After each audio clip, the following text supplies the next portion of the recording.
January 2024, wearing my Niners hat. Of course, they're in the playoffs again. How far they'll go, I don't know. I haven't watched much of the regular season this year, which is the 2023 to 2024 season.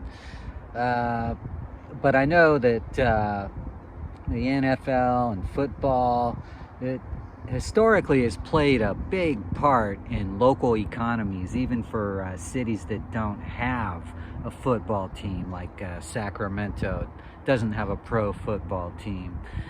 The city has talked about it for decades, but and it's a growing city. It's believe it or not, Sacramento metro area is the 30th biggest economy in the United States. I looked it up on St. Louis Fed, and they give you lots of data on all the different cities. And Sacramento in the 2020s, has actually done pretty well. For 2022, Sacramento had a gross domestic product of $176 billion, compared with 2021, which was $160 billion.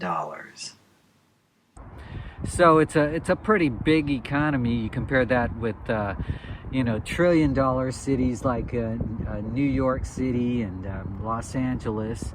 San Francisco is pretty big, but it's not a trillion-dollar economy yet. It's more like 600 billion, something like that.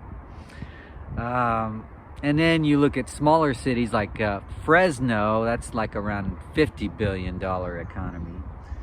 So Sacramento's not a small town. It's at one time it was, but ever since about the 1970s, it's been a major city.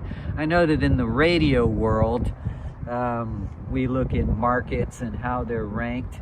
I was in the radio industry from 1984 through 2006. And all along Sacramento, in the 90s, Sacramento became like a top 30 city, like ranked number 27th biggest radio market. But it's a top 20 television market because they combine those numbers with Stockton. But as far as radio, we always looked at Sacramento as a major market from the whole time I was in radio, starting in 1984. So people would still say, oh, Sacramento's a small town or a farm town. It really hasn't been that since the 60s. So it's the capital of California. It has a huge government employment in Sacramento, like state of California, County of Sacramento, and City of Sacramento. If you combine all that, that's like a third of the city works for government. So people do all right in Sacramento. There's just not that many. There haven't been billionaires according to the Forbes list or other lists of top richest people in America. There was Joyce Rayleigh Teal one year. She showed up on the billionaires list, but Sacramento really isn't known for billionaires. There might be some developers and some wealthy people that live here, but kind of incognito. Maybe they own property here and they just don't tell anybody. But there really aren't. It's not a city driven by billionaires, although all the big banks are here, so it has that Wall Street presence. And everywhere you turn on the street intersections, you see almost nothing but corporate stuff. There hardly is local business left. COVID wiped out a lot of local business, And I should say that there are still many local businesses in Sacramento, like thousands, but not as much as there used to be.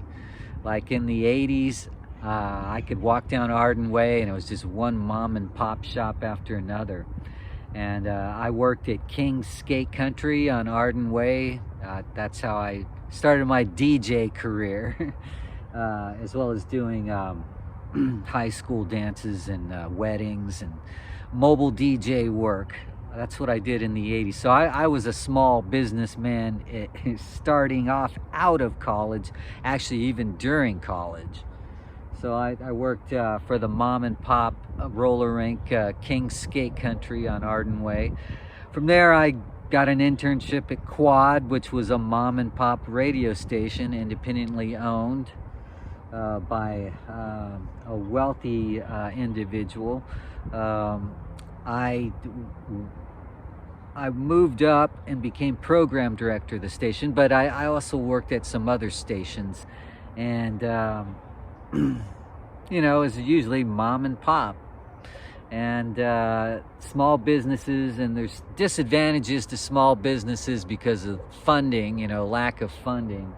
Funding is key to everything, especially advertising and promotion, because that's the key to developing a market and attracting an audience. Some people have wondered, does radio advertising work? Does that help businesses?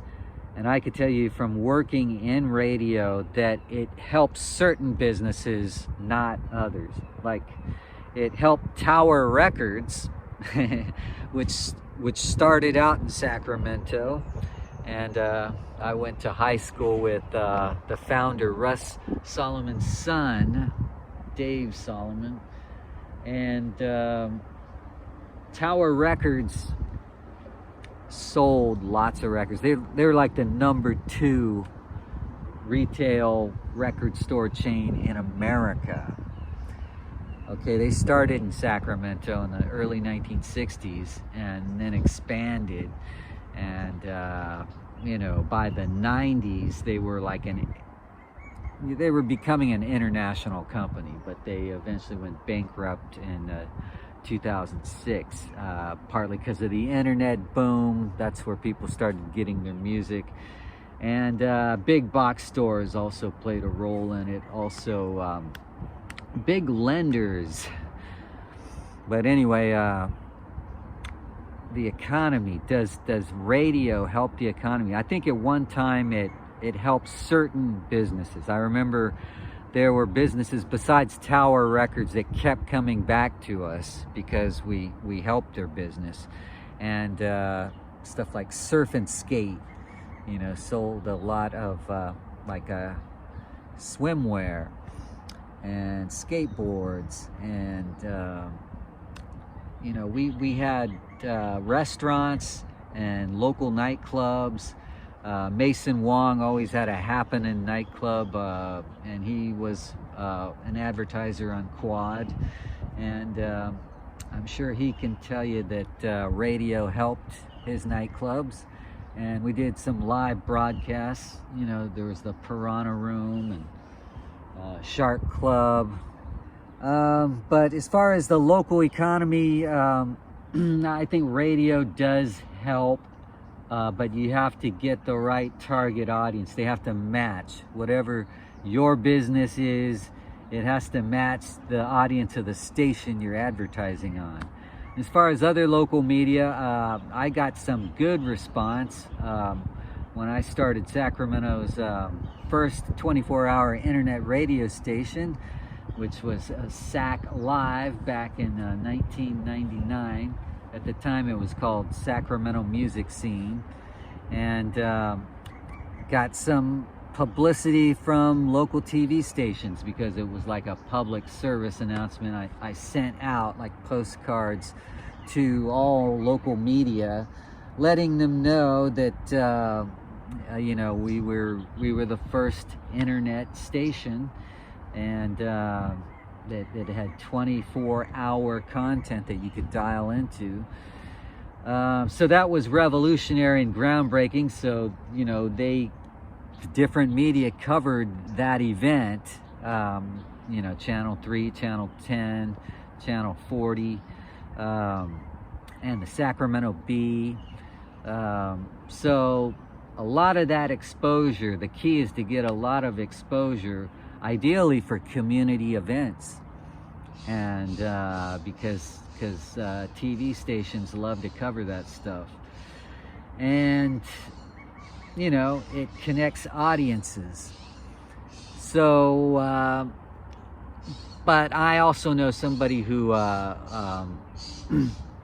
ran a kind of a green energy company who invested lots of money on a local talk station, and it didn't work. All the money went to no sales. So radio can be a money burner, just remember that. But if the audience is matched, then it can help enhance, you know, brand development along with other media coverage. It's usually a package of different types of media that really helps a business get off the ground. So that's my report on the Sacramento local economy for January 2024. I will give you more updates in the future because Sacramento doesn't really have a regular economist. I'm not calling myself an economist, but you know, everywhere I turn, I just don't find the information, the data I'm looking for. So anyway, I'll try to help you find some economic data in these Riverside chats.